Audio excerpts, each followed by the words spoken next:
Good afternoon. My name is Rama Dharmarajan. I'm the Executive Director of Maitri, and we're delighted to have all of you join us today in this conversation and dialogue that is so critical to our community. Maitri is a Bay Area nonprofit, has served survivors of domestic and slash intimate partner violence for close to 3 decades, providing critical crisis intervention and empowerment services. Our mission is to empower South Asian survivors to lead lives of dignity and self-sufficiency, and also to enable healthy relationships and gender equity through community education, engagement, and advocacy. And as part of our prevention work in the community, we also work closely with the youth in our community to throw light on various issues that impact their lives. We also strive to foster dialogue within the community to change norms and attitudes such that we may work together to enable a safe society and a safe future for our youth. One of our youth collaborators is Agents of Change, or AOC. Maitri has partnered with AOC for the past 4 years to create an annual forum where teen speakers talk through their issues that impact youth.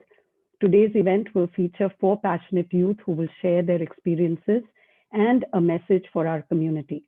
We will also be joined later by a very qualified mental health professional, Dr. Leena Khanzode, who will be our keynote speaker for today's event. So I thank all of you in advance for taking the time out of your weekend to show your solidarity with youth and their challenges, and for participating in this very important conversation. I'd like to introduce our awesome moderator for today's forum, Alisha Gupta, who has volunteered actively in our youth programs in the past. She was also involved in the success of Maitri's Youth Forum with AOC last year. And I'll let her share some more details about herself, about the theme of today's forum, and also she'll be introducing the other participants. I want to thank, before we move on, I want to thank Daman Tiwana, who's going to be the invisible force that's behind taking this webinar forward.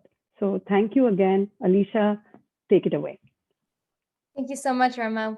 Once again, thank you everyone for taking the time and joining in today and engaging in this much needed conversation about mental health with Maitri.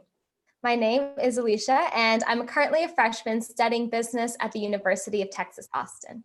I volunteered at Maitri as a youth lead my junior year of high school because I saw the prevalence of partner violence and gender inequality around me, and yet conversations were really limited. So last February, I had the honor of hosting an in-person teen convention with Maitri, featuring 5 amazing speakers about such topics, as well as a guest speech from Maitri Board President Sonia Palia. Maitri is committed to educating on important issues such as South Asian mental health, toxic masculinity, and domestic violence around the Bay Area. And their mission is twofold, like Rama said: to empower survivors to lead lives of dignity and self-sufficiency, and to engage the community, and that's why you all are here today. Soon after the convention, I had the privilege of being featured on Radio Zindagi to touch upon the importance of healthy relationships between a parent and a child, bullying, and mental health. Maitri has given me the opportunity to take my voice further and start a podcast series featuring students and their social justice movements. When working with one of the professionals on my podcast, she mentioned that she was a therapist coming from South Asian descent and the amount of doubt that arose in the community surrounding her. Not doubt that she would perform badly, rather hesitation as mental health as a career. I'd like to read a brief story about a boy named Neil Grover, reported by the New Republic. Neil was studying to become a doctor and doing well in medical school. His mother said he had always been happy and couldn't understand why he might have felt the urge to take his own life. His suicide note was cryptic. It said, "I had everything, but life is a double-edged sword. If I tell everything, I will lose everything." There is a stigma around mental health in our community, and it makes it increasingly harder to realize it might be as important as physical health itself. South Asians are particularly prone to depression and loneliness. And how can we ever figure out why if we are not having those conversations out in the open? 4 powerful change makers have come here today from Agents of Change to start that discussion. Agents of Change is a 501c3 Bay Area-based nonprofit that encourages student service initiatives in various fields such as mental health, STEM, and financial literacy. And our first speaker is Ishani. Ishani is a senior at Irvington High and the president of Agents of Change. She enjoys exploring economics and entrepreneurship, loves participating in debate tournaments, and reads mystery novels in her free time. Today, Ishani is going to talk about the stigma surrounding mental health, a typically taboo topic within the South Asian community, and she hopes her speech can encourage more dialogue surrounding the topic. Thank you for that wonderful introduction, Alisha. As you mentioned before, I'm Ishani Gupta, and today I will be talking about the stigma surrounding mental health. So according to the National Institute of Mental Health, in 2019, nearly 1 in 5 US adults lived with a mental illness, whether it be depression, anxiety, schizophrenia, or something else altogether. And among teens, that percentage is more than double, with an estimated 49.5% of adolescents having a mental illness, again, based on the National Institute of Mental Health. Think about that for a moment. Half of the high schoolers you know could have a mental illness. The person whose face was next to yours on the Zoom screen during your meeting last week could be struggling with depression and suicidal thoughts. The shy kid who sat next to you in English and stuttered through their presentations could have social anxiety. With COVID-19 ravaging the world this past year, I'm sure the number of those with mental disorders has likely only grown. While mental illness is common, shockingly so, it's often treated as a taboo subject never meant to be discussed, especially within the Bay Area. Having attended 2 incredibly competitive high schools throughout the past couple of years, I've noticed how easily people tend to brush off their mental health as they work to become the high-achieving student the Ivies are looking for, with a 4.8 GPA, a 1600 SAT score, being the president of debate club and DECA, a top-notch swimmer, a national merit finalist, a 4 times AIME qualifier. The list goes on. Instead of talking about mental health as a serious issue, students jokingly say they want to kill themselves because of a bad math test. Instead of taking care of themselves, students make it a competition to see who can get the least sleep, as if getting less sleep is a sign of academic prowess or superiority. Oh, I see, you got 4 hours of sleep? Well, guess what? I got 2 hours. Now, as a South Asian student having high expectations for myself, and with parents who have high expectations for me, I understand this desire to achieve what is practically unachievable for many of us, or at least unachievable without an immense amount of sacrifice. I once had this desire too, but I recognize the importance of my health over simple numbers that should not be used to define us as people. And I know what it feels like to have people around you act as if mental health is not a real thing, or if it as just a complete joke. And the desire to be perfect and need to hide our mental state from others out of fear of being seen as a joke yourself is not new. Throughout history, mental illness has been highly stigmatized and looked down upon. Individuals have often been shamed for their condition, labeled as crazy, insane, or possessed. In the past, some even believed that women with mental illnesses were witches possessed by the devil and other evil spirits. Hospitals and asylums were not initially built to treat the mentally ill, but instead to house them and keep them away from the general public so as not to endanger the general public. Before the Parity Act of 1996, mental health did not even receive the same type of insurance coverage as any other medical need. In fact, insurance hardly covered mental health care or clarified the type of coverage provided for the mentally ill seeking help. Even now, the mentally ill are often seen as incredibly violent, even though they are often not as violent as the general public, in part due to the media's constant association of school shootings and similar acts to those with mental disorders. And unfortunately, the stigma surrounding mental health can often only worsen one's mental health, negatively impacting relationships, education, one's housing situation, and even one's employment status. If any of you have dealt with a mental illness and have felt ashamed of it, I'm sure you've noticed the impact it has had on the relationships with your family, friends, and peers, and on your ability to learn effectively. Personally, I've seen the impact of the stigma surrounding mental health on those close to me. In 10th grade, one of my friends admitted to me that he had been struggling with depression and suicidal thoughts for years.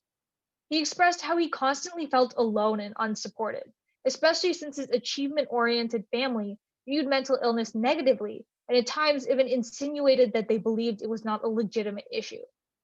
The situation eventually reached a peak when he attempted suicide after failing a test. Instantly concerned, I reached out to the one person I could trust, my history teacher. Thankfully, my friend is doing great now and has gotten the help that he needs.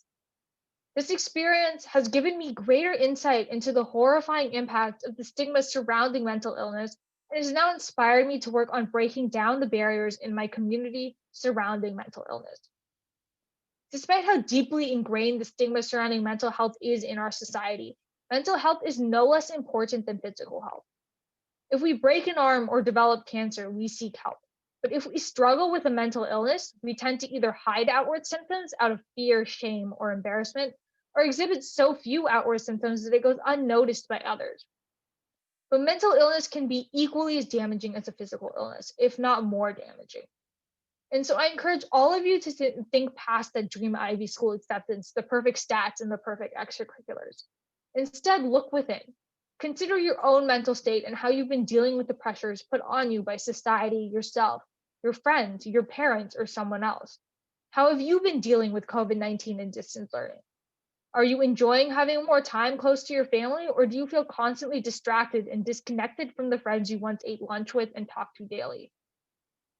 Are you able to focus when a teacher is lecturing you through Zoom, or are you just thinking about the college apps due in a week that you've yet to start, or the scheduled SAT test that might still be canceled? If you are struggling, reach out to someone you trust, whether it be a friend or a family member. If your family is unsupportive, or if you know they will be, which hopefully is not the case, reach out to a teacher or a mentor. Mental health is a priority as much as our physical health. Don't let what society tells you about mental health, whether it be that a mentally ill individual is crazy or more violent than the average person, prevent you from seeking help or talking to a trusted adult. And if you notice a friend struggling, reach out to them. It's important that we engage in open conversations about mental health and wellness.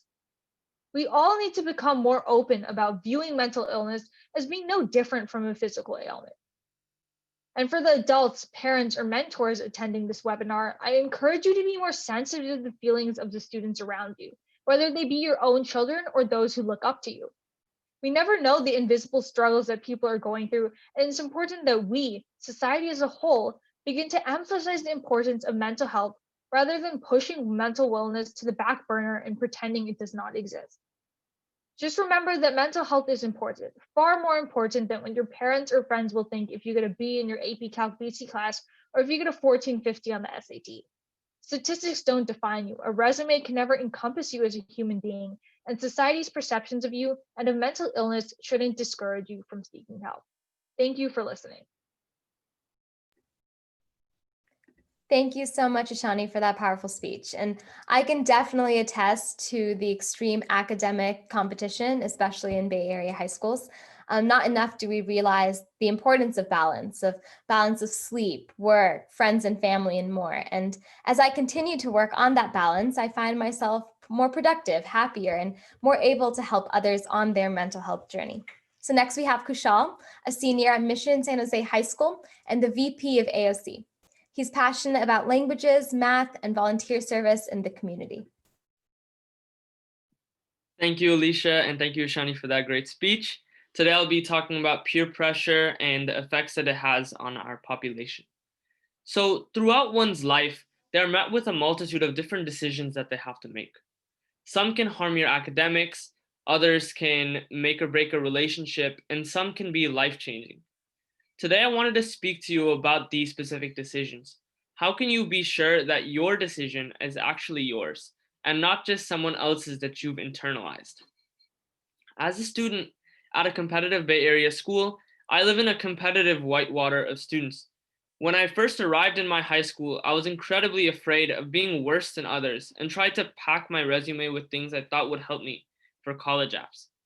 Asking others what they were doing in their free time just made me feel bad that I was wasting my own time and my grades were slipping as well. I think that the moment I realized the sheer amount of students across America and across the world, that I realized that comparing myself was useless. There will always be someone better than you that you wish you were, and there's always someone worse that wishes they were you. Once I first understood the fact that comparing myself with others and being pressured into doing more and more things like everyone else was useless, I began to value my own passions and my own goals infinitely more. My goals were set not to accomplish what everyone else around me was accomplishing, but what I wanted to accomplish. Of course, what I wanted to accomplish was influenced by my surroundings, but I never found the need to find a specific person to be better than when I had my own goals. This style of working towards my goals rendered peer pressure useless. I never had to think about what everyone else around me was doing when I was already packed with goals I had assigned myself. I encourage all of you not to look around and see what everyone else is doing, and you'll end up more happy and more free than your peers just by that mindset. Life isn't a one-way street. There's no set destination. It's up to you to find your own path through, regardless of how tough it is to stray from the set path ahead of you.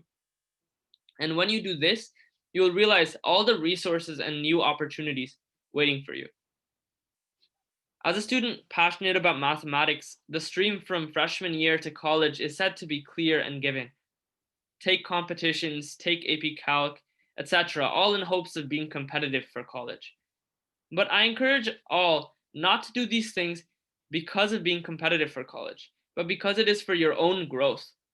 Study new things outside of school, get into hobbies like gardening or a sport, because peer pressure is temporary. Right now, it's about high school. Next, it'll be about college and internships and jobs, and then promotions, etc.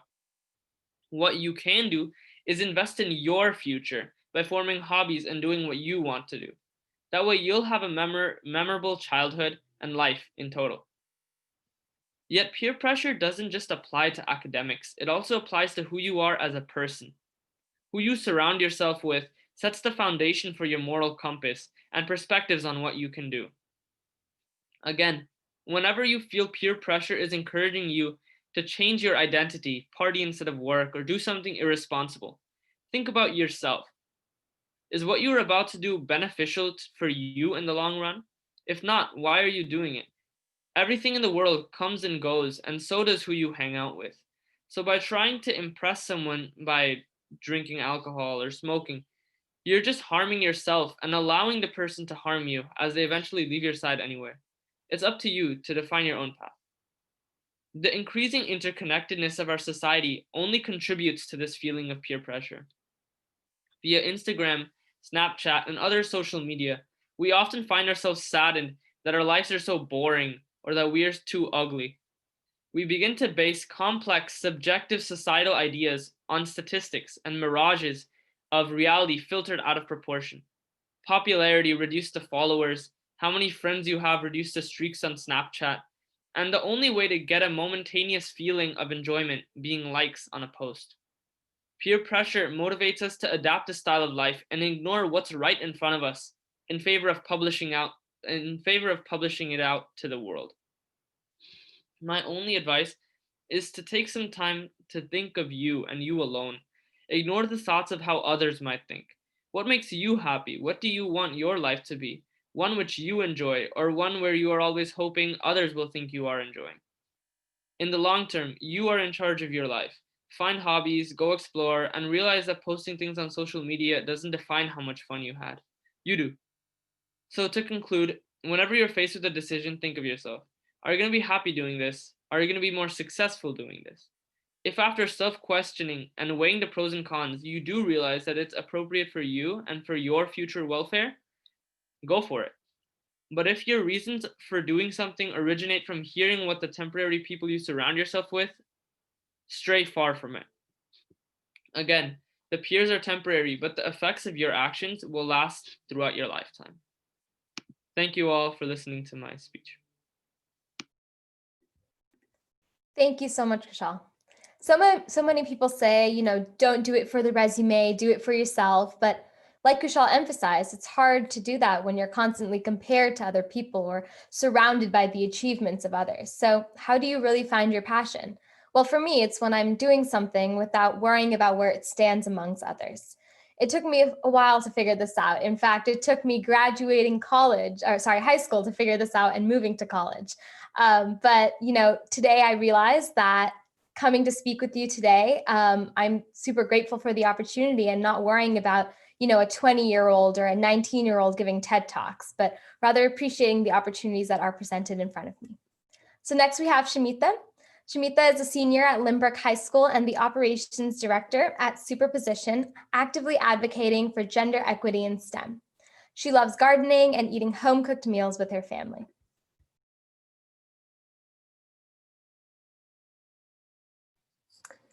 Hello everyone, today I'm going to be talking about body image, which is a prevalent social issue in society today. And today I'm going to be sharing with you my story. Mirror, mirror on the wall, who is the ugliest of them all?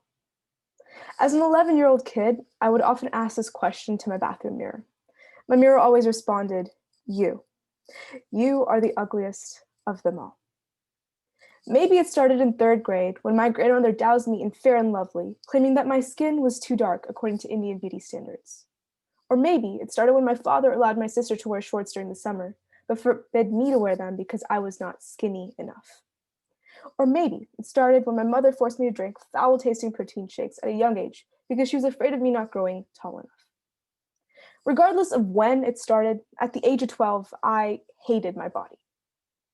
As a result, I lost all my confidence, self-esteem, and started hating every aspect of myself.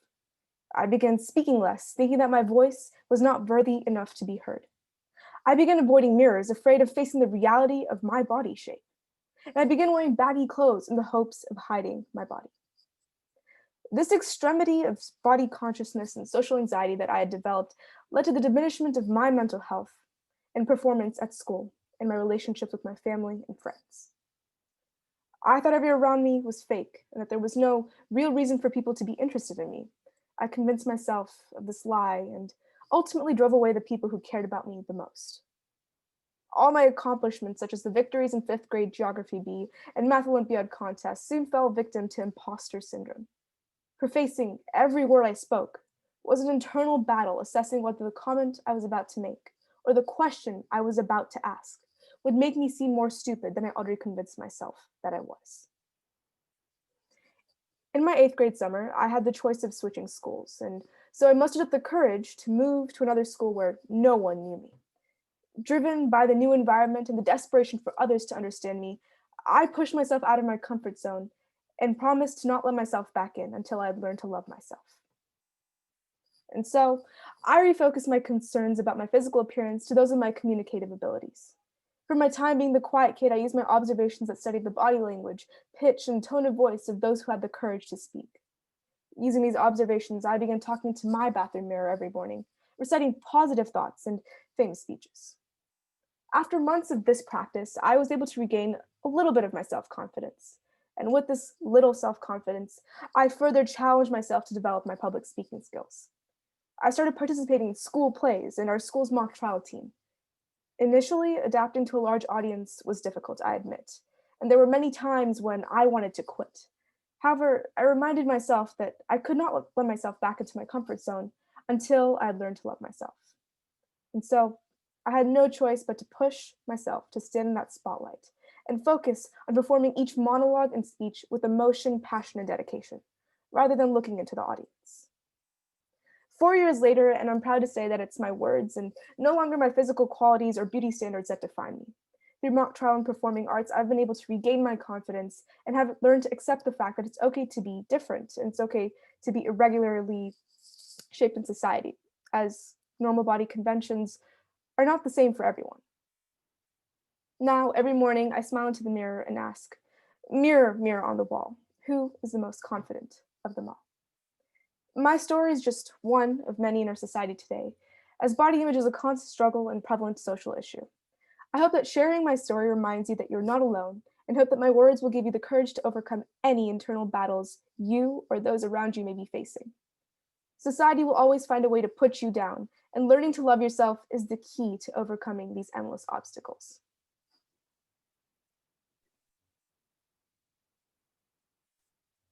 Thank you so much, Shamita. I have to admit that speech did get me a little bit emotional because I can relate to you on those topics. I too used to heavily cream bleach my face to look lighter on pictures or drive up the exposure, but it is change makers like you who make it okay for everyone else to feel comfortable in their skin, with their culture, and hopefully move towards loving themselves. So thank you. And next we have Eric, a junior at Mountain Lakes High School in New Jersey.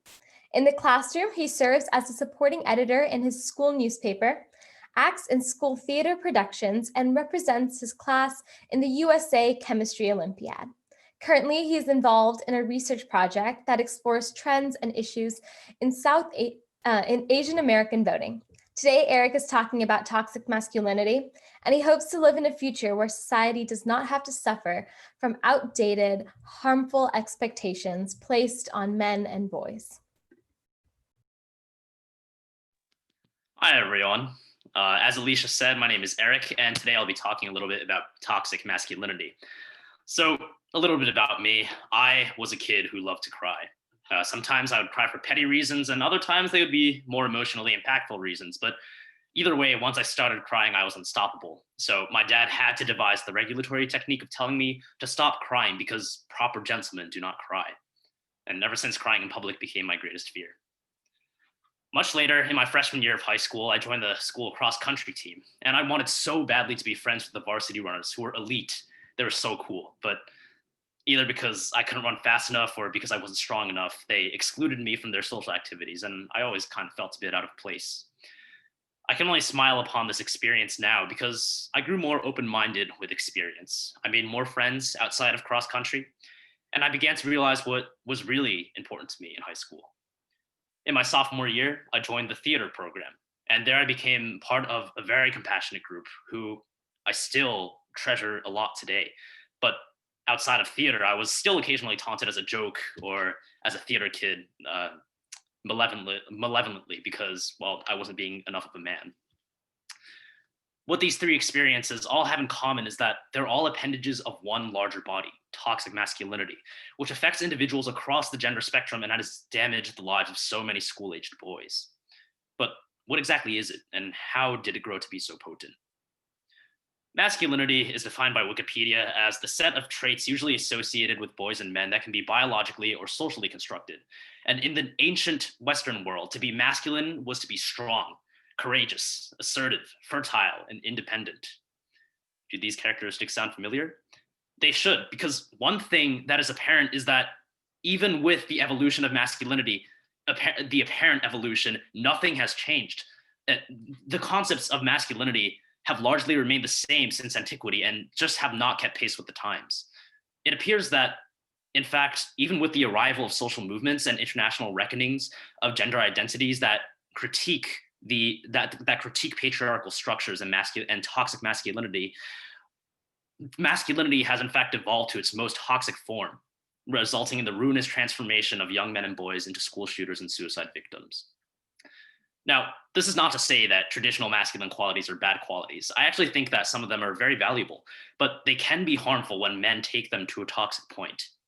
And to explore how young men arrive to this point, we have to know what kind of social and emotional consequences toxic masculinity has on them. So ask a traditional man what masculinity means, and he'll probably respond to you that to be a man is to deny softness, empathy, and emotion while engaging in displays in power and strength. Using these traits to conceptualize manhood has negative consequences on many of today's male youths.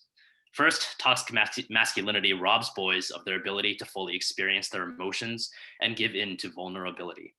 When boys feel strong emotions, as all humans do, they're forbidden by masculine norms of toughness to express them by crying or even confiding to others. In my own experience, I've not only been told not to cry as a younger boy, now as a more mature young adult, I can't even bring myself to have vulnerable emotional conversations with some of my male friends or even my own dad. This doesn't mean that we have negative relationships. It just means that among boys and men, emotional tenderness feels out of place because there hasn't really been any access that we were given to them. Further, when boys are forced to restrain from emotional catharsis, serious mental health issues can result, from depression and substance abuse to lack of control. In order to be emotionally healthy, there must be room to express the full range of human emotions. Toxic masculinity constricts that room for boys. Second, toxic masculinity challenges boys' sexualities, driving them to commit sexually irresponsible behaviors and otherize non-straight males. Because old notions of masculinity place emphasis on fertility, young men who wish to conform strongly to masculine ideals feel the need to make sexual advances on women and show sexual aggression, a phenomenon that is all too common in high schools and university campuses. Just take the fact that 15% of females in high school and 26.4% of females in high school and 26.4% of females in undergrad, experience sexual assaults, compared with only 4.3% of high school males and 6.8% of undergrad males. Among my own friends, I've seen boys assess their own self-worth by saying how many girls they could get with. And I've often heard boys ranking girls on 1 to 10 numerical scales of attractiveness. I didn't agree at all, but I was too scared to pipe up. Now I regret my inaction because this behavior needlessly perpetuates the objectification of women and demoralization of men. This very same ideal of fertility has also espoused homophobic beliefs among men that challenge the masculinity of gay males. My own observation in high school has been that boys will sometimes taunt others for doing anything outside of the norm by calling them gay, or in worst cases, derogatory slurs for homosexual men. Boys do this not necessarily because their humiliation victims are homosexual, but rather because calling them gay has the effect of emasculating them. This is evidence that toxic masculinity has constricted the definition of masculinity to deny dignity to homosexual men. Third, the love of dominance and toxic masculinity pressures boys to put on aggressive displays in sports and everyday interactions. This not only alienates less aggressive and thus less masculine males, but also drives aggressive males to make risky choices. Among males, individuals who decide to pick a trivial fight may often find themselves in a more dangerous altercation or even a fatal one. And such initially petty conflicts account for the overwhelming majority of male deaths. The majority of drug users are men, as are the majority of overdose patients. And among those who commit suicide or attempt suicide, there are 4 times as many males as females. Not because males desire to commit suicide that much more, but because males resort to much more dangerous methods. Meanwhile, those who are taunted for not being masculine and aggressive enough lose self-esteem, and they avenge themselves by engaging in aggressive, destructive behaviors like fighting, drinking, and acting contentiously. And these behaviors are manifested in violent men who, much more often than women, decide to commit violent crimes or end the lives of others. Perhaps this may explain the phenomenon of violent men and criminals being overwhelmingly, or violent criminals being overwhelmingly male. Now, while the male hormone testosterone is linked to higher levels of aggression, I don't believe that any of the behaviors I just mentioned are inherent in men. Just look at the diverse examples. The pacifist Quakers advocated for the highest levels of human dignity. The peaceful Jainists strove to do no harm to any living things. And the loving hippies persisted in withdrawing soldiers from bloody war. All that this means is that masculine traits that are harmful to men and society are not biologically constructed, but culturally constructed. To halt this construction and this conditioning, it is imperative that masculinity be reformed in a way that challenges antiquated stereotypes, allows all men and boys to take pride in their unique identities, and acts not in society's detriment as it is now, but in society's best interest. Fortunately, boys and men can look to the successes of women and the feminist movement as inspirations for bringing about this change. One of the reasons that feminist movements were so socially successful is that they created new discussions of the female identity while subverting feminine stereotypes. Now, not only did females advocate for the equal treatment of women in social, political, economic, and personal contexts, they also exposed rich perspectives on the unique experiences of womanhood, redefining femininity to match the more egalitarian and multicultural social attitudes of today and modern times.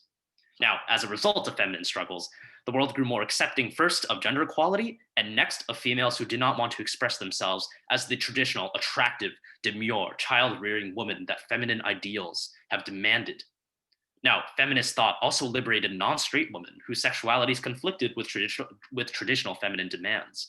Now, it is true that today's new wave of untraditional females have not been entirely destigmatized. But if reforming masculinity allows society to grow more accepting of untraditional males, non-straight males, and emotionally tender males, we can at least have hope. The message that I want to bring today ultimately is simple but vital. Males don't have to be unfeeling, dominant, patriarchal, or homophobic.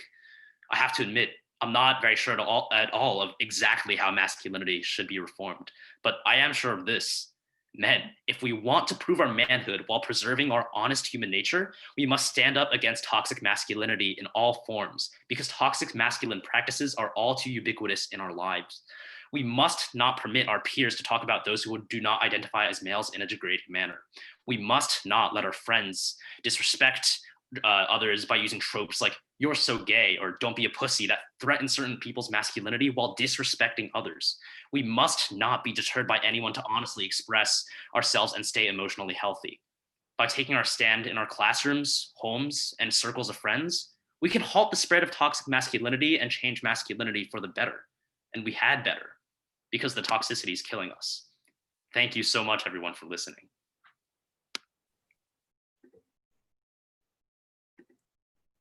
Thank you, Eric. And I think the problem is that toxic masculinity is so normalized now.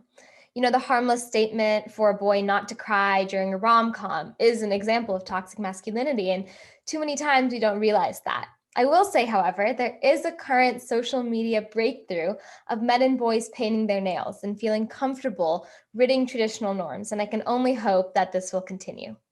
But for now, I'm going to pass it over to Rama to introduce our keynote speaker. Thanks, Alisha, and thank you, participants.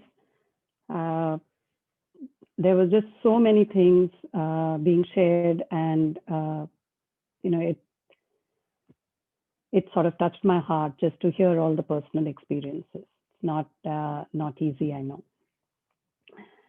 And now I'm so happy to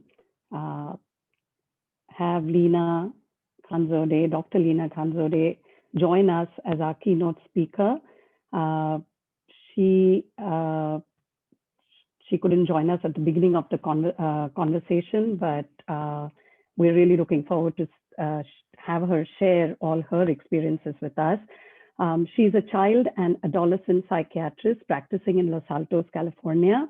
She did a medical school training and residency in general psychiatry from Mumbai, India, before immigrating to the US in 2001.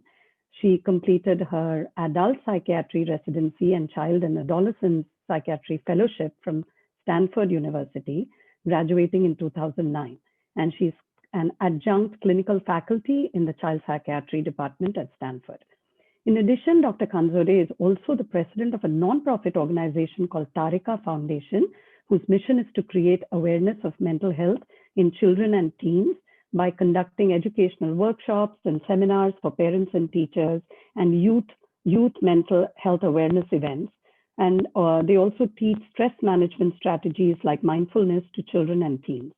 And Tarika Foundation recently started a podcast series for parent and youth called Mindful, Beautiful, and Thriving that is available both on Apple and Google podcast apps, and a YouTube channel called Supporting the Whole Child. Again, we are privileged to have her join us today and share some of her thoughts and experiences and working with mental health issues and its impact on the youth community. Thank you, Dr. Khanzode. The stage is all yours.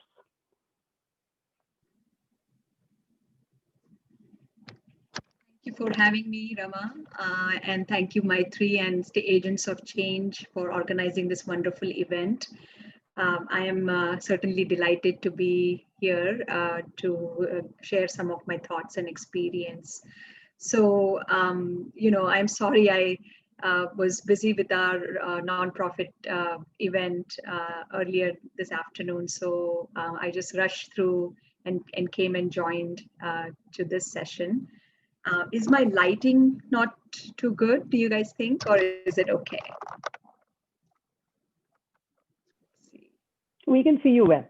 You can see me well? Okay, perfect. So, you know, I was definitely very, I guess, excited to see that a lot of the youth that you had earlier today, the forum, mustered up the courage to talk about some very important topics that the youth is facing today. You know, tackling mental health stigma that's culturally even more prevalent in our South Asian culture, to, even the peer pressure, which tends to be a big one for this age group, to body image concerns. Again, this is the time of their life where this starts to be one of the components of fitting in. So that tends to be an important topic. And it's a bit unfortunate to see that it's become more and more important lately than it used to be when I was growing up. And then, of course, the masculinity, a topic that I got to hear a little bit about. So I want to applaud all those youth for coming out and sharing their thoughts and experiences. Even though I wasn't able to attend the first 3 speakers, I did have luckily a draft of your speech emailed to me, so I have a little bit of a context of what you shared, and it seems like you put really good thought about how you wanted to present this topic. So kudos to all of you. As you know, I'm a mental health provider, and I really am so delighted to see your generation starting to take interest in, organizing events and coming out and talking about mental health in youth. So I would like to, talk a little bit about those 4 topics that you guys chose, and just sharing my experience as to what I see in my work, in day-to-day work I do.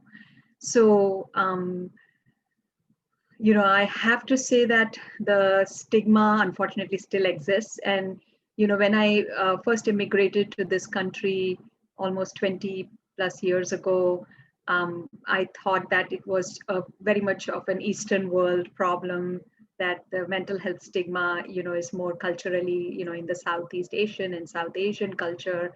But I was kind of, in some ways, humbled to see, or like it's maybe a little surprised to see, I should say, to see that it exists across the board in different cultures, including different ethnic cultures that our unique Bay Area is full of. So at the same time, I have to say that I have seen definitely an improvement in the awareness and the stigma reducing over the years, and it is really good to see that the current youth generation is talking about it openly and normalizing it, and which is what we need to do. So in my work that I do, a lot of the times that's what my energy goes in some ways in the first couple sessions, to really educate and help people understand that mental health problem is no different than any other medical condition. In fact, anxiety disorder, clinical depression, ADHD, to name a few, all these conditions, eating disorders, whatnot, they are a form of medical condition.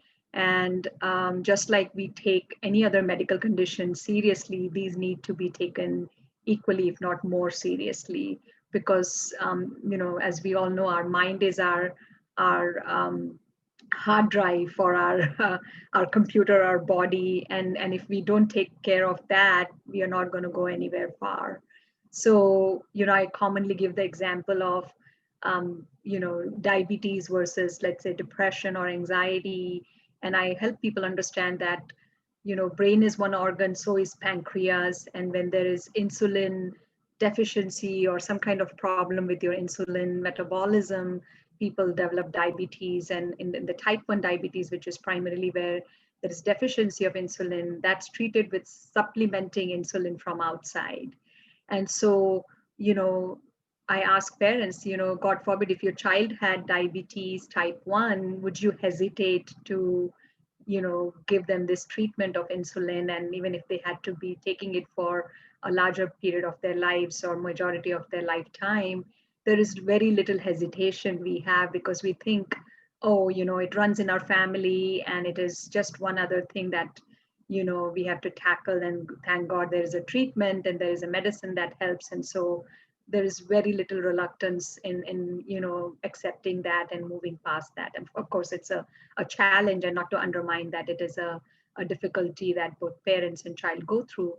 But when it comes to an anxiety disorder or depression or ADHD or an eating disorder or, gender dysphoria, name it. I mean, there's so many different mental health issues that can come up. There is a lot of reluctance to accept that as as a medical problem, as a physical, as a physical condition rather. Just because it's related to a different system of our body, or related to our mind and thinking. And there is this myth of we are supposed to control our mind, we are supposed to act right, and we are supposed to control our thoughts. Those myths, I think, come as a way of hindrance to accept that this is another medical condition. There are neurotransmitters and neurochemicals in our brain that go out of sync, whether that's because of hereditary predisposition, family history of similar issues running in your family, or that plus a combination of stress in life, which is what leads to this imbalance. And we know that there are effective treatments like therapy and medication that help treat these problems, but nevertheless, it becomes a much more bigger deal to accept this and move in that direction. And so, I think often this, analogy of, diabetes and depression, brain and pancreas, chemicals here, chemicals there, going out of sync. And the good news is there is treatment that fixes that, helps people to, kind of move past that stigma that often they have, in terms of at least the first step of acceptance and moving ahead with treatment, to give the treatment the child or the person deserves. But it doesn't end there. There is a lot of concern about how we will share this with our family members, our extended family. How is this going to be reflecting, on my child's academic performance and future career? So we have to do a lot of education around, like, often kids need extra support, academic support, or need accommodations through school because they are not, functioning optimally. Their mind is not in a right mental frame to be, doing well in school. So a lot of my work also involves, writing letters to school and helping them understand this kid is going through this medical condition right now. Please allow them to have a 504 plan and accommodations for some time, so they have a little bit of flexibility in turning in assignments a little bit later, or reduce workload if possible, or get a little extra time on tests and things like that. And often the question that comes up is, will this appear on my child's transcript? And I absolutely have to remind them that it is not, it's never going to show up on your child's transcript. This is a confidential letter that I send to the school, and it's a confidential agreement the school makes with the student and the parents about certain accommodations. And no one, no teacher, no staff or administrative person at school is allowed to divulge this information without your permission. And they are not going to reflect this in your transcripts, because often people worry, oh, how would this impact my child's college applications, for instance, or their future? And so, we are in a different world today, where we have mental health parity law that was passed more than 10 years ago now. So there is a lot more understanding about these conditions, and employers and even schools and whatnot understand that this is a medical condition, and it requires equal help and assistance like any other medical condition. So those are some of my kind of experiences in short about the stigma piece. And nevertheless, that has become a motive for me to start my nonprofit, which is what you briefly heard about, Tarika Foundation, where we do this educational work. And our focus is really to reduce that stigma and normalize these things, because these are treatable and people can bounce back. Now, mental health conditions do stem from a lot of challenges. Youth go through these, very crucial years of development.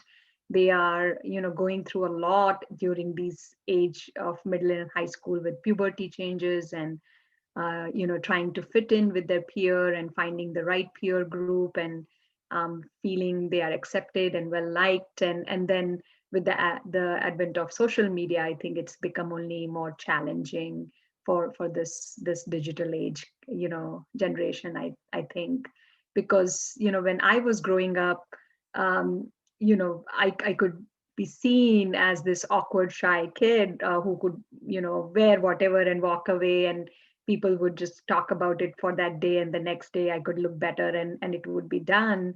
But now, we leave digital footprints with every post, with every click, with every picture that goes on. There is, footprint of that left that keeps people, um, in people's memories, and there's much more, impact of that, directly and indirectly in terms of course, self-esteem for the child, but also, there's subtle, bullying or cyberbullying or some kind of passive aggressive behaviors that can be easily done on the platform of social media. That happens, I hear from my clients. And then, of course, when everybody's posting all these beautiful pictures of looking perfect and perfect brands and in perfect places vacationing. I mean, this year has given us a different perspective, obviously, with COVID and pandemic, but I think it is a lot for kids to think about and fit in and feel like, oh, they don't look that good enough, or they don't have that level of luxury or whatnot. So I feel for you guys that this is a whole different world, as much as there are advantages of social media and this whole technology that's making us stay connected during the pandemic. And we certainly have advantages of technology. I'm not bashing social media or technology here, but I think there is a price that we're also paying when it comes to social media and how it should be appropriately used, and how you have to navigate through challenges that come because of that. Because, I mean, I just feel like I am, a 40 plus year old adult where I have, my brain is fully developed, my maturity is fully striked, and I have much more perspective taking, and I can let go of things much more easily. I'm not as impulsive as I used to be when I was a teenager. And even with that level of experience and brain development, I get affected by social media when I see people posting beautiful pictures and beautiful dresses and whatnot, and then feeling like, oh my gosh, I look so different, or I look not like them. And so I can only understand how difficult that is for all your developing brains to have that level of maturity and self-control to like not get affected by that. But I did see some positive comments about how you can actually move past that, and focus on yourself and your strengths, and find the right tribe of people for you.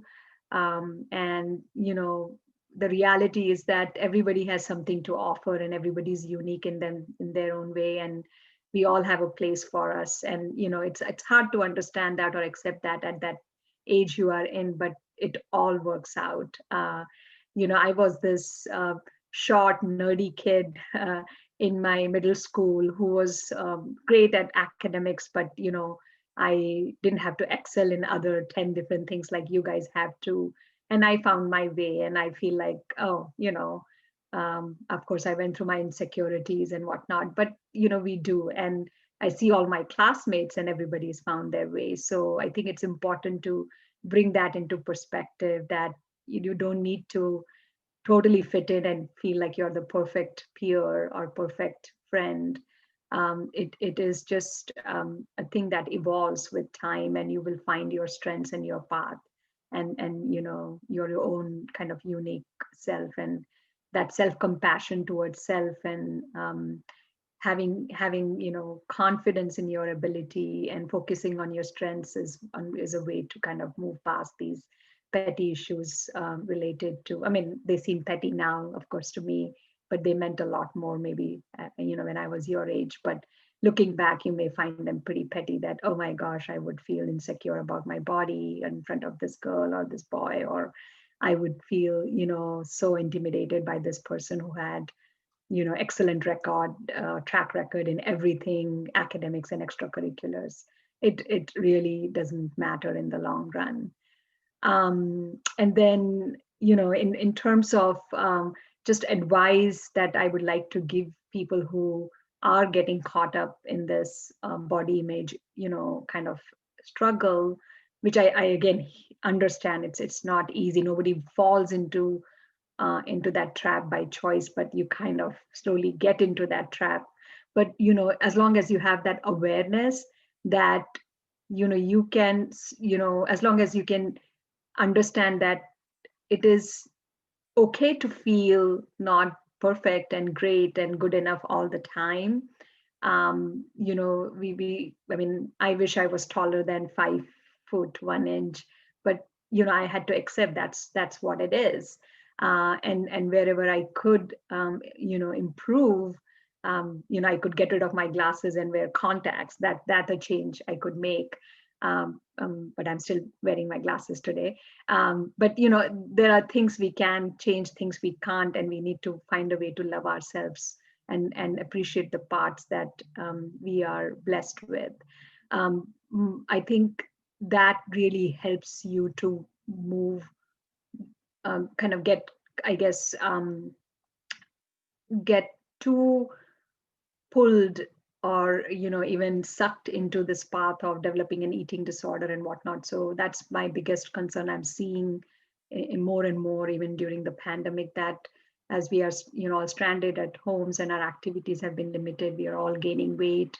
Our socialization has been affected, so that's generating feelings of sadness and isolation, more anxiety about uncertainty that lies in front of us about what next and how long and our future and whatnot.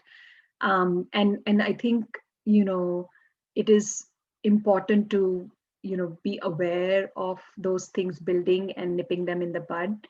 And so talking openly about it, getting mental health professionals help if need be, talking to your family about it, your peers about it, and being really aware of catching this early is a way to prevent this from getting worse. So that would be my advice, that if you are feeling like the body image concerns are continuing to grow and maybe that's impacting your eating patterns, or you're starting to binge eat and then maybe go and throw up or purge, or I mean, it just is a vicious cycle. It can pretty quickly grow upon you, and you can realize you don't realize how quickly it takes over. So I would like you to reach out and get help. You can talk to your pediatrician about it, and they can connect you to a nutritionist and get you talking to a therapist and things like that to really break this cycle, because we do see that that's starting to become an issue more and more.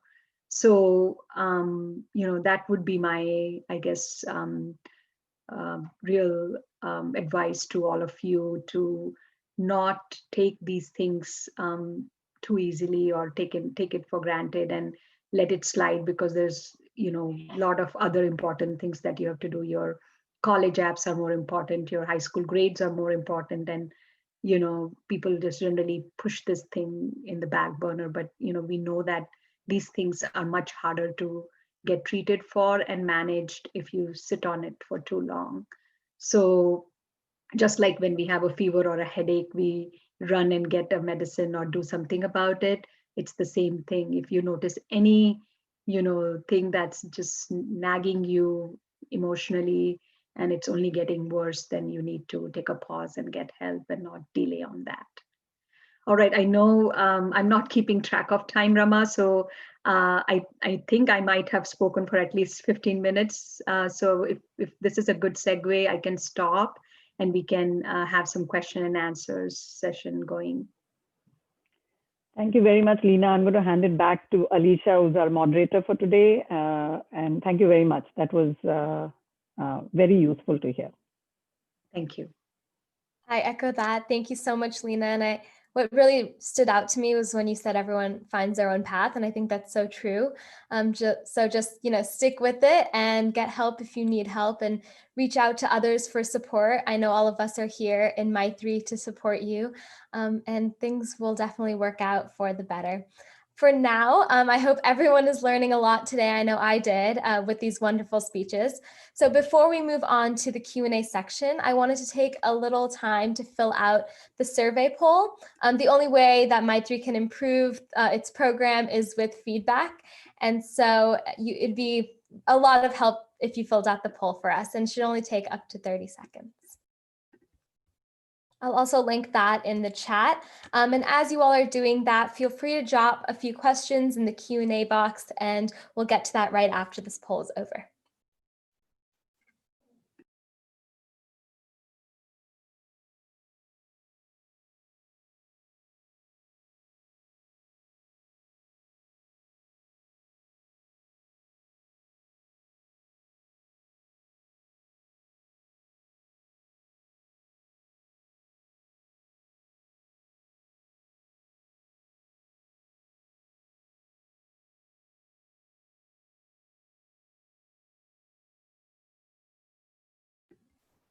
Awesome. It looks like we're getting good responses in the poll. I'll leave that open for a little while longer. I've also linked the survey in our chat as well. But as all of that is going on, please do ask questions either in the chat or in the Q&A box, and I'll be sure to read it out aloud to our panelists.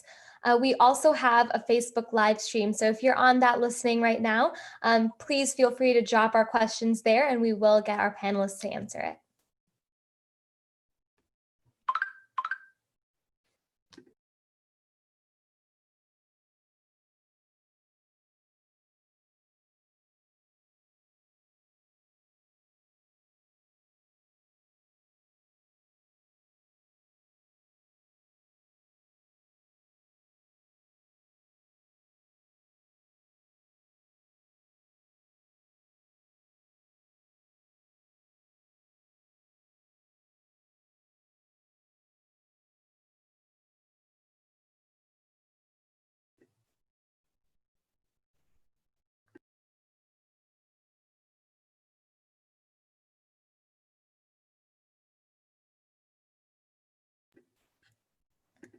Awesome. So it looks like just about everyone has filled out the poll.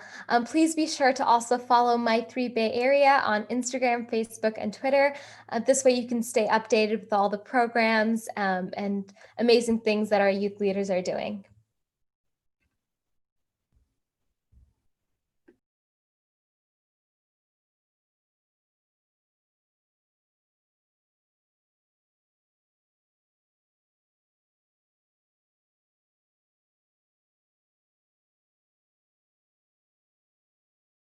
Alrighty, and with that, I think we are ready to start the Q&A section.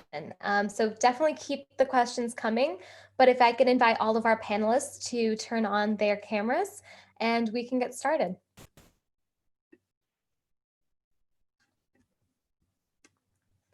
All right, so our first question came from Miriam, said, "Thank you for a wonderful and candid conversation. Anyone on the panel have quote unquote tiger parents? And if so, how did you deal with them, especially if their expectations are not met?" If any of our panelists would like to take that question, feel free to just unmute yourself.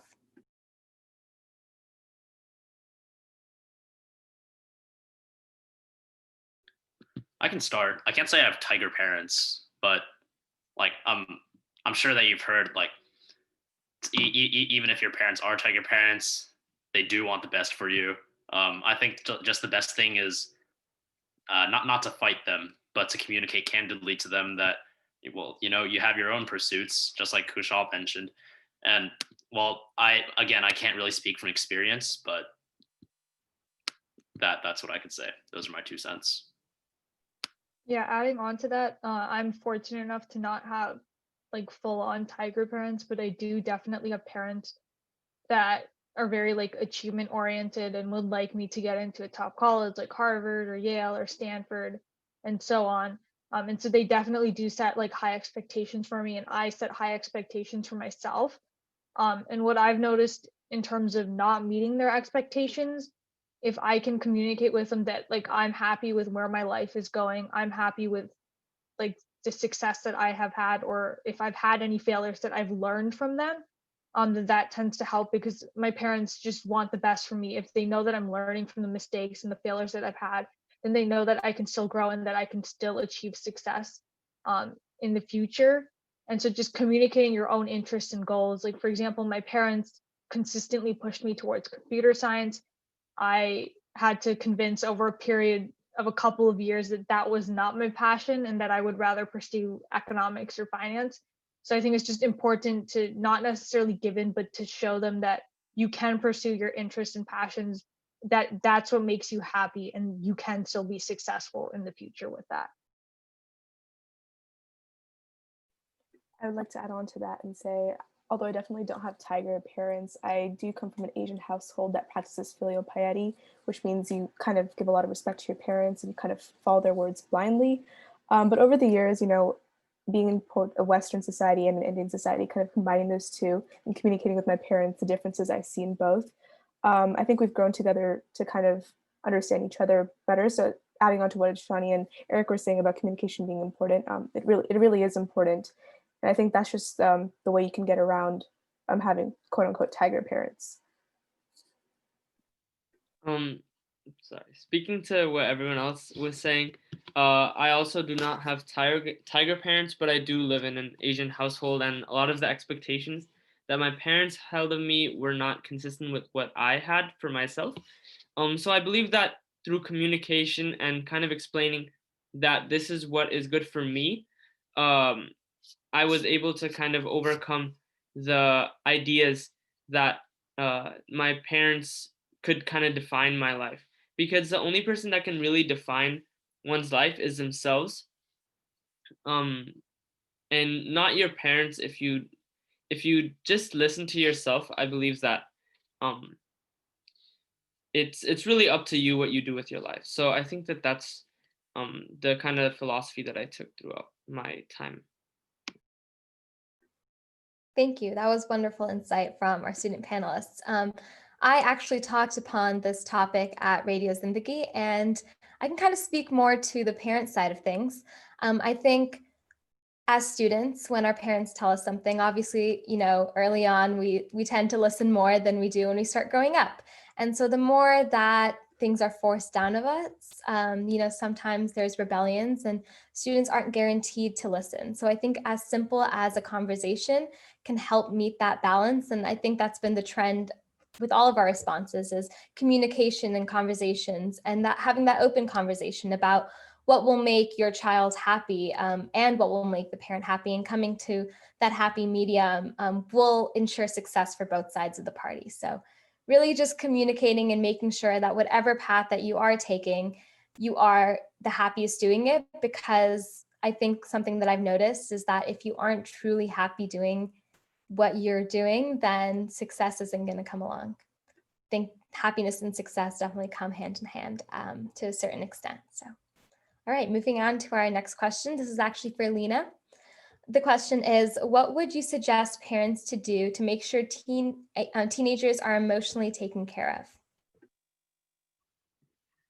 So I would say that just like, as parents, we are focused on, and I'm a parent too, so I can speak to that role. We are mostly focused on the physical well-being of our child. So we really put in a lot of effort to make sure they're eating nutritious food, they're eating at periodic times. We also understand that exercising is good for our bodies. So we try to make sure they are getting exercise of some kind. So we either have them play a sport or, encourage whatever physical activity they get either through a sport, or if not, you tell them to work out or join gym or go for walks or hikes with you. So that certainly comes much more naturally to us.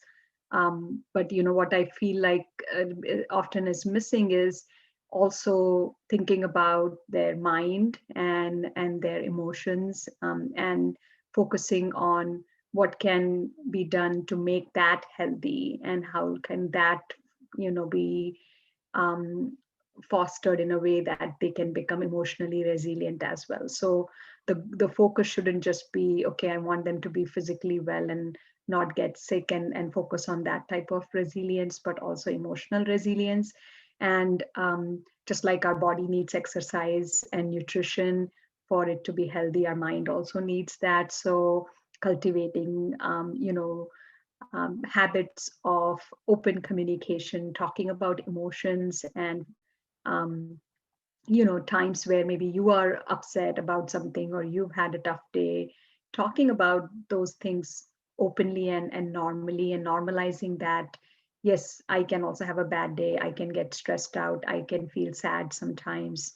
And what, empathizing and validating their feelings, I think that's very important. A lot of the times, culturally, we, because that emotional communication was never a focus when we were getting raised by our parents.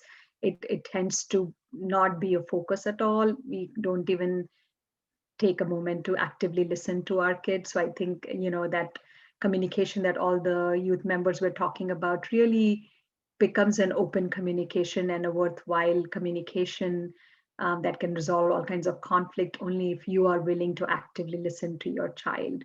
So active listening, not just like listening for the heck of it and whatever they're saying something, but really being there. I hope people know what active listening means, that you're really not just listening for the words of it, but actually going in between those lines and understanding what they're trying to say and validating their feelings about that. You may disagree with the feelings they may be having in that moment, that maybe one failure of some sort makes them feel so dejected and they're already feeling like, oh, my life is over.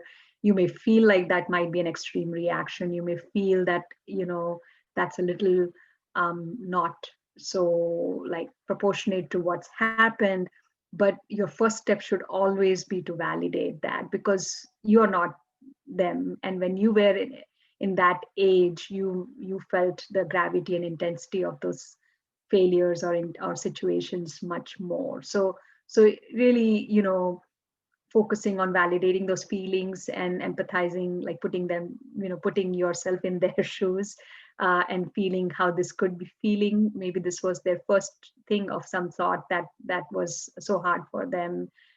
They don't have that maturity to like look at this and have a deep perspective taking. So those types of teachings need to be incorporated, but the first step is to listen and validate and empathize, and then you can get some of your views and perspectives incorporated and share and try to teach them if you're trying to like teach them something. So I think that's really important. Just like we check on how you're doing today. If they were having a headache yesterday, we make a point to check in next day. Are you feeling better? Is your headache gone? I think similarly, if they were having a blue day yesterday, it's important to check in how they're doing emotionally today. How are you feeling? Emotionally is also a question to periodically, check in with. Thank you so much, Leena. That was great. We actually have a question from a Facebook Live viewer saying, I hear about kids not sharing with their parents. What are easy steps parents can do to engage kids in a healthy conversation? I think it'll be interesting to hear again from Leena as a parent, but also from our students to say kind of the opposite side, how do students engage with their parents even when there's a little bit of reluctance? Do you want me to start first? Sure, yeah, go ahead. Okay, I will just I'll keep it short because I think it will be best coming from our youth, because they are at the receiving end. So I personally think as a parent, as a child psychiatrist, you have to get creative to join your kids where they are at this teenage stage of life they are in. So you may not be fond of the show they may be watching or the video game they may be playing, and they may not be interested in going out on walks or hikes with you or running errands with you. So of course they are becoming this mini adult, and they are trying to be autonomous. They are more stubborn than you are. So you have to keep that into perspective and make an effort to join them in whatever interests them. So I try to like watch a show that I'm like, oh, this is a crazy show I would be watching, but I have to watch it because that's my opportunity to sit and spend some time with my daughter and like maybe have a conversation around the characters of the show. And that could open the doors for other conversations too.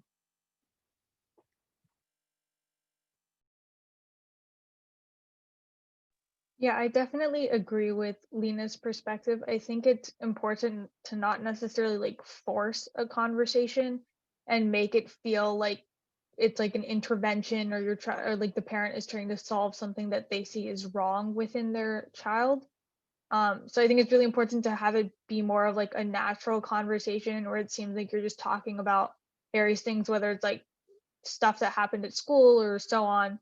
And then you can kind of lead into whatever serious issue that is happening. It's kind of awkward when the conversation is more forced, or it feels like your parent is trying to solve something that they see is wrong with you, or they're kind of making it seem like something is wrong with you when there's really nothing that is wrong. Yeah, I would agree. I would say rather than approaching your child with as if it was like a concern or anything like that, I think just approaching with a natural conversation, that's the best way to kind of solve through that. And also compromise is something that's very effective in terms of finding the balance between parent and the parent and child perspectives. So I think having that natural conversation, kind of just figuring out where each person is at emotionally, and I think that just is the best way to go with the relationship.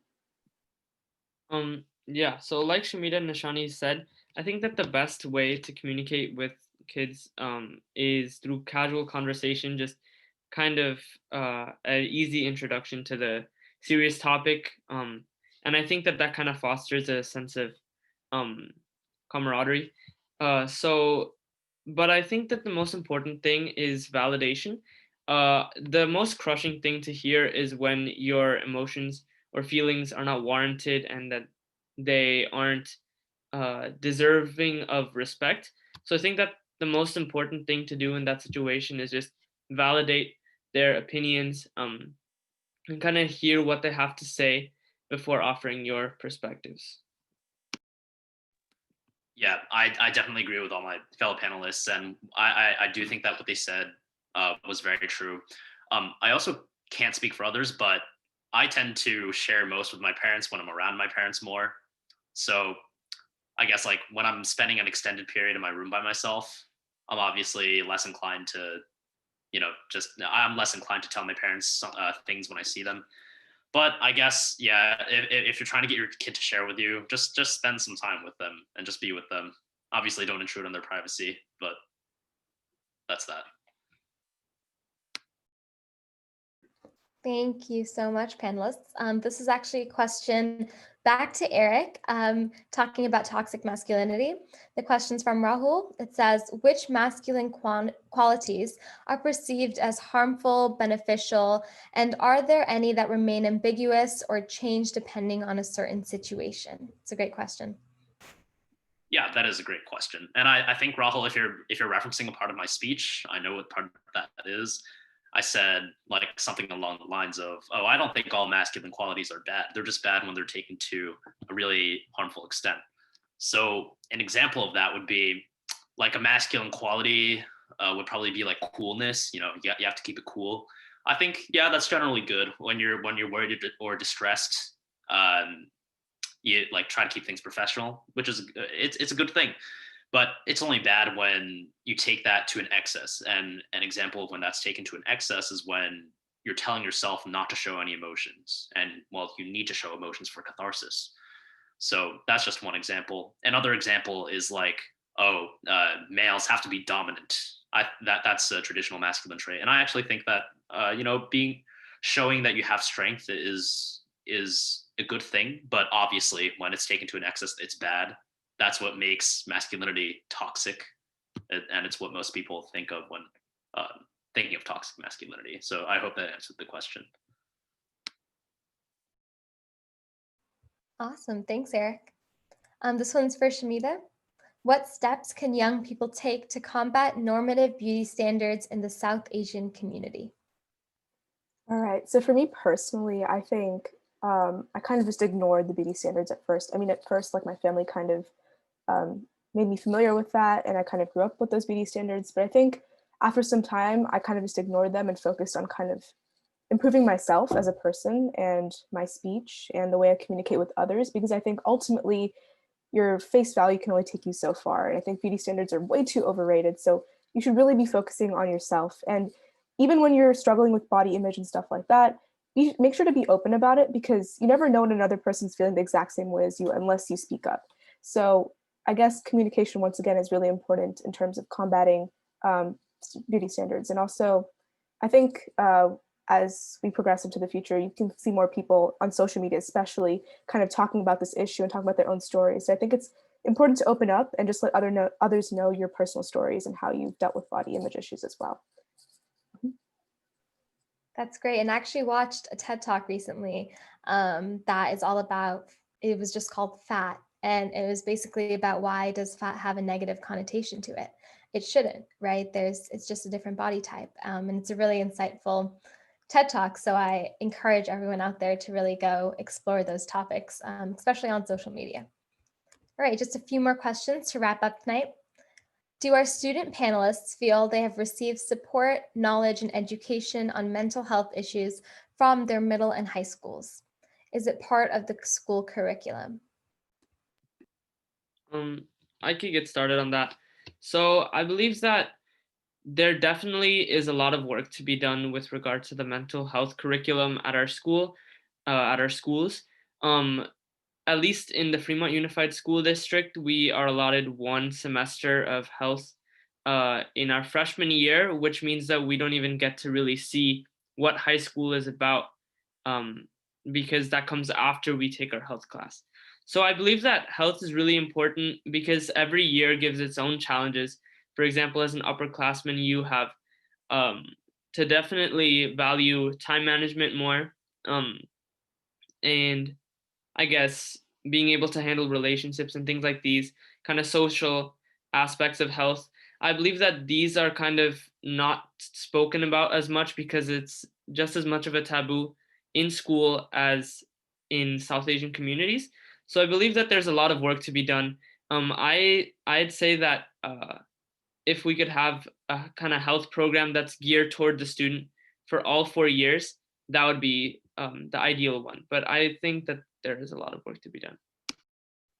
Yeah, adding on to that, I think growing up, I didn't have that mental support or the support programs that my school now provides me with.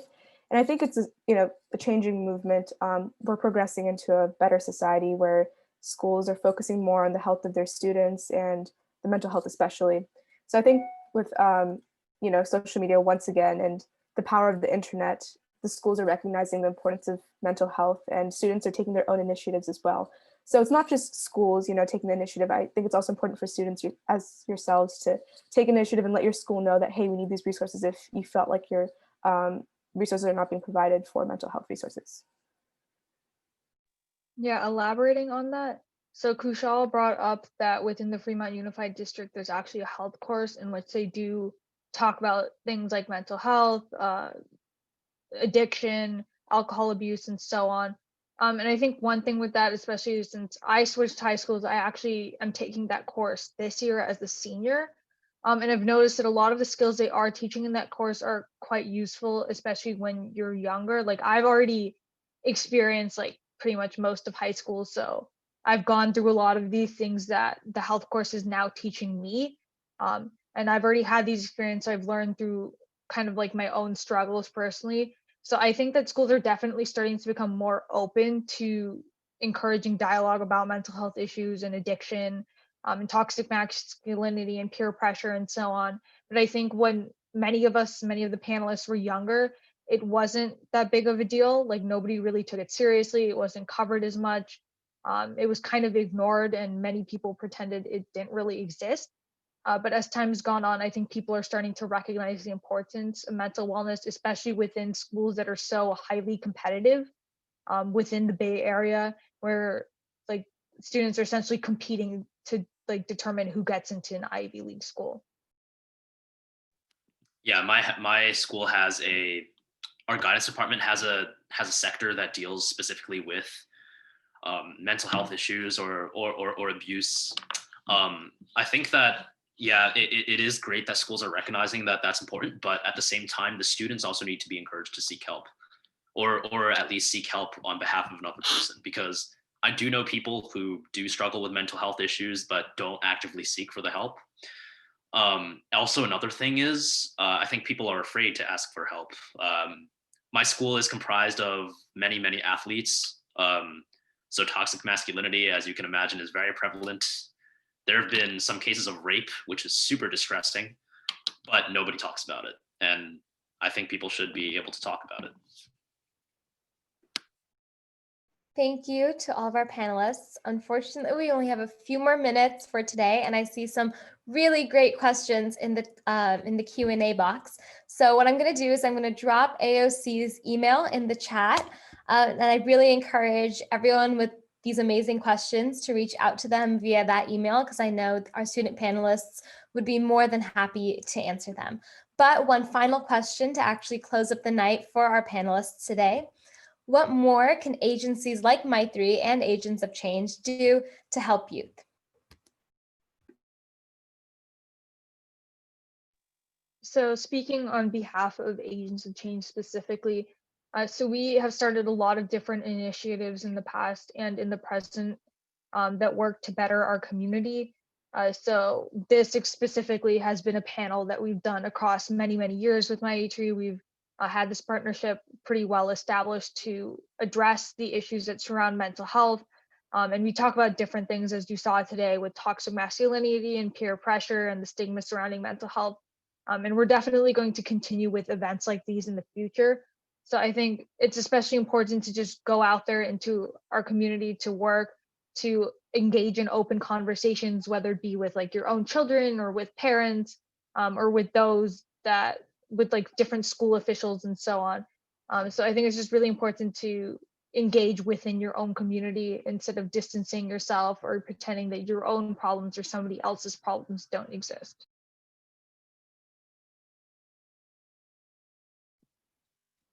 I think that panels such as these are a really great example of how organizations like Maitri and AOC can kind of effectively reach out to the community, because I feel that for a lot of teenagers, it's kind of challenging to find help, because it's such a taboo concept, and because most of the mental health professionals, or all of the mental health professionals, are seemingly do not have the same experiences, and that's a misconception. But a lot of teenagers do feel that they're kind of trapped within their own kind of high school experience, and that no one else has really experienced the same things that they have. So I think that by working with teenagers, and I guess having people like having teenagers that have undergone the same kind of high school experiences at the same time kind of speak about their own experiences, I think that that's a really great way of kind of reaching out to the population. Yeah, I would definitely agree with Kushal here. I think that sharing is everything, because no one really knows what's going on in someone else's life until you have the courage to speak up about it.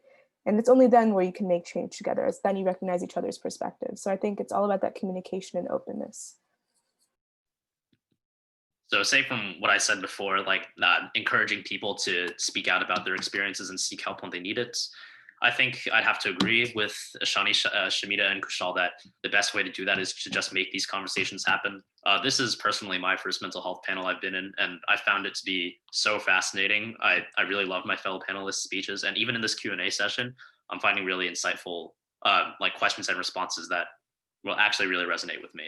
So yeah, thank you for that. And I really do think that this should happen more often. Going off of Eric's sentiment. Oh, Leena, go ahead. Yeah, Alisha, just one quick, not necessarily it's a plug-in, it may come across like that, but just resonating with what the youth were, the other forum youth, on the panel, or panelists were sharing. That's been our model for our podcast, Mindful, Beautiful, and Thriving. So we've interviewed high schoolers, we've interviewed people who've gone through a journey with depression, anxiety, and ADHD, things like that, and they've shared some real perspectives on that, and also talked about the treatment aspects, not just like the problems. So yeah, I think not necessarily a plug-in. It's a free podcast, but you may want to listen and share it with others as a resource. Just kind of like that sharing and normalizing and making this as yet another open conversation is kind of what I'm trying to like go with. Thank you. Thank you so much, Leena. And again, going off of both the sentiments, thank you to our student panelists, but more importantly, thank you to everyone who joined in for the conversation today. You know, the first step to change is just showing up and being open and willing to hear different perspectives and keep a growth mindset. So thank you for coming to our panel today, and I hope everyone has a great rest of the day. Thank you so much, everyone.